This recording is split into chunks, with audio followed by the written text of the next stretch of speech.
अगर फ्री में कोई एमएलए स्कूलों का, अस्पतालों का, सड़कों का, बिजली का, पानी का काम कर रहा है, मोदी जी को क्या तकलीफ हो रही है?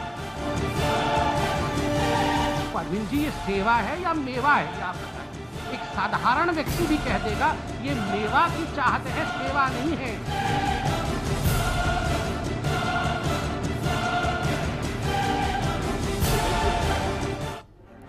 संसदीय सचिव पद पर जारी संग्राम के बीच सवाल फिजूल खर्ची का उठा और इस पर राय मिली। राय के मुताबिक 66% लोगों ने माना कि संसदीय सचिव पद फिलहाल फिजूल खर्ची का सबब है। ऐसे हालात में जनता की गाड़ी कमाई का सवाल उठता है, सवाल लाभ का उठता है, तो फिर बदलाव क्या होना चाहिए? मनीष पारिक जी, सवाल क्योंकि लगातार बीजेपी कांग्रेस की ओर से खड़े हो रहे हैं, पहले मैं आपसे जानना चाहूँगा, दिल्ली में क्या तब्दीली की उम्मीद करते हैं और बाकी राज्यों में क्या?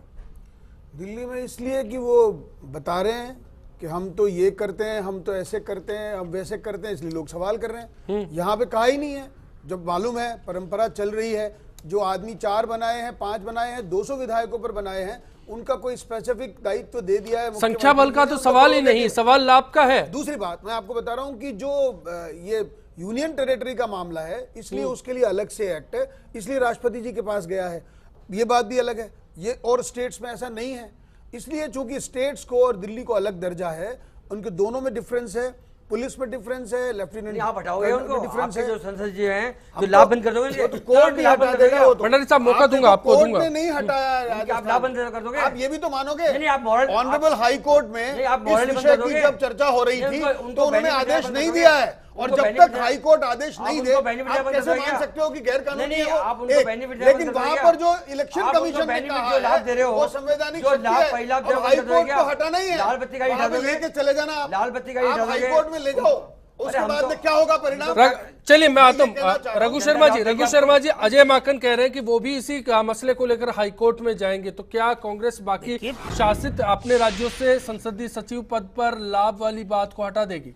देखिए, जब बात ये हो रही है कि ये संवैधानिक है या असंवैधानिक है, ये लाभ का पद है या नहीं है, अब इसमें ये लॉजिक देना कि कौन सा राज्य तो केंद्र के अधीन है और कौन सा राज्य अधीन नहीं है, हम सब फेडरल सिस्टम में जी रहे हैं, डेमोक्रेसी के अंदर। और भारत सरकार या हमारी जो पार्लियामेंट है, अगर कोई एक्ट लेके आती है संविधान में संशोधन करके, तो वो तो लागू सारे राज्यों पर होगा।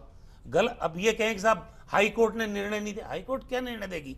एक्ट बना हुआ है और उस एक्ट की पालना करने का दायित्व सारे निर्वाचित राज्यों की सरकारों को करना है।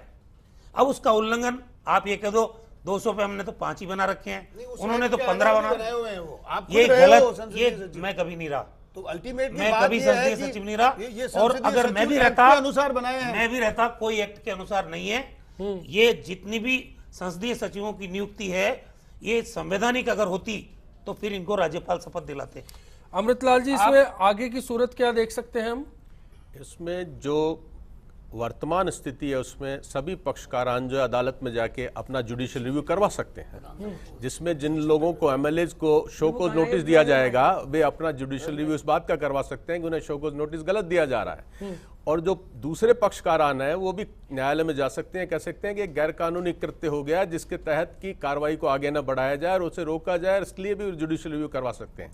और बड़ा शीघ्र ही आप देखेंगे इसके अंदर जुडिशियल रिव्यू निश्चित रूप से होगा। मैटर पेंडिंग है तो क्यों जाएंगे? और बड़ा निश्चित रूप से इसके अंदर जुडिशियल रिव्यू होगा और बड़ी आसानी से लोग न्यायालय का दरवाजा खटखटाएंगे, नहीं कर सकता, गैर कानूनी कृत्य हो चुका है। अगर दिल्ली के 21 विधायक नैतिकता के आधार पर जाते हैं तो हिंदुस्तान में चाहे किसी भी पार्टी की सरकार हो, वहां एक भी संसदीय सचिव नैतिकता के आधार पर नहीं रह सकता। ये तो आप क्या भंडारी साहब यही कदम उठाया जाएगा आम आदमी पार्टी की ओर से? नहीं, ये देखिए वो मेंटेनेबल नहीं। कारण क्या है कि इलेक्शन कमीशन सामने पिटीशन पेंडिंग है, उनको डिसाइड करना है ये लाभ का पद है या नहीं।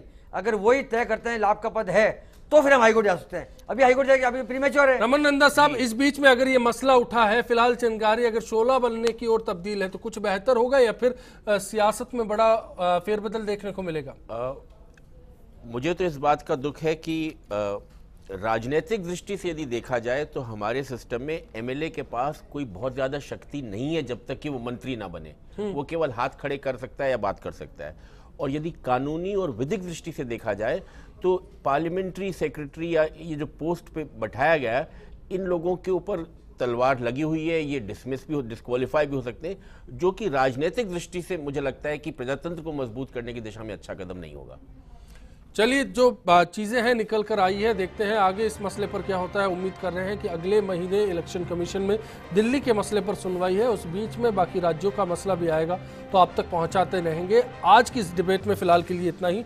सभी मेहमानों का शुक्रिया अदा करते हुए आपसे यही उम्मीद से विदा चाहेंगे कि आने वाला कल सभी के लिए आज से बेहतर साबित हो। चलते चलते के आसिफ साहब को याद करेंगे, आज उनका जन्मदिन है। एक गीत उनकी फिल्म मुगले आजम से आज के हालात से मत जोड़िएगा। नमस्कार।